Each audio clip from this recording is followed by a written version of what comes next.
नमस्कार मंडळी, पुन्हा एकदा स्वागत करतो तुमचं आपल्या एका नवीन व्हिडिओमध्ये।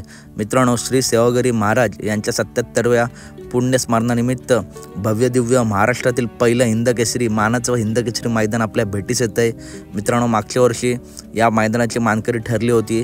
ती गाडी म्हणजे हेमंत शेठ फुलोरे द्वारली यांचा हरण्या आणि घरनिकेचा राजा। जबरदस्त दोन्हीसुद्धा नंदी पाळले होते। यावर्षी या मैदानाचा मान मित्रांनो कोण पटकावणार?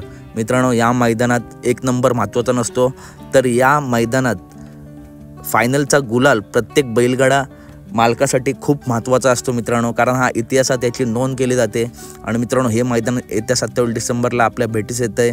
तसेच मित्रांनो, लंपीनंतर कमबॅक केलेला राहुलभाई पाटील यांचा मथुर मित्रांनो या मैदानासाठी सज्ज झाला आहे। या मैदानात मथुर 100% मित्रांनो आपल्याला दिसणार आहे। वडकी मैदानात मित्रांनो हिंदकेसरी झाला मथुर, त्याच्यासोबत होता तो शिरसवडीचा रायफल। तर मित्रांनो, या पुसेगाव मैदानात मथुर कोणासोबत पळणार?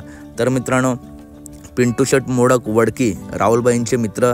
आणि मित्रांनो, वडकी मैदानात आपल्याला माहितीच आहे की शिरसवडीचा रायफल आणि कॉकटेल पायरा झाला होता, परंतु राहुलबाईंनी पायरा मागितल्याबरोबर लगेच रायफल हा मथुरला दिला होता आणि मथुर आणि रायफलने चांगला असं मित्रांनो मैदान गाजवलं होतं। तर मित्रांनो, आत्ता मी तुम्हाला सांगणार आहे की हा पायरा 100% फिक्स आहे का? तर मित्रांनो, हा पायरा 100% फिक्स आहे। पिंटू शेट मोडक वडकी यांचा कॉकटेल आणि राहुलभाई पाटील यांचा मथुर आपला पुसेगाव हिंदकेसरी मैदानात 100% मित्रांनो पळताना दिसणार आहेत। तर कशी वाटली व्हिडिओ आवडली असेल तर नक्की व्हिडिओ लाईक करा, चॅनलला सबस्क्राईब करा। आणि मित्रांनो, सुरुवातीला देखील कॉकटेलला उजेडात आणण्यासाठी मथुरने खूप मदत केली आहे। आणि मित्रांनो, पुन्हा एकदा ही जोडी मैदान गाजवण्यासाठी सज्ज झाली आहे। तर कशी वाटली व्हिडिओ नक्की सांगा। व्हिडिओ आवडली असेल तर नक्की व्हिडिओ लाईक करा, चॅनलला सबस्क्राईब करा। आणि मित्रांनो, खरंच कॉकटेल आणि मथुरच्या गाडीला जबरदस्त असा स्पीड लागेल। चला तर भेटूया पुढच्या व्हिडिओमध्ये। आणि मित्रांनो, येत्या 27 डिसेंबरचं पुसेगाव हिंदकेसरी मैदान P3 लाईव्हवरती नक्की लाईव्ह बघा।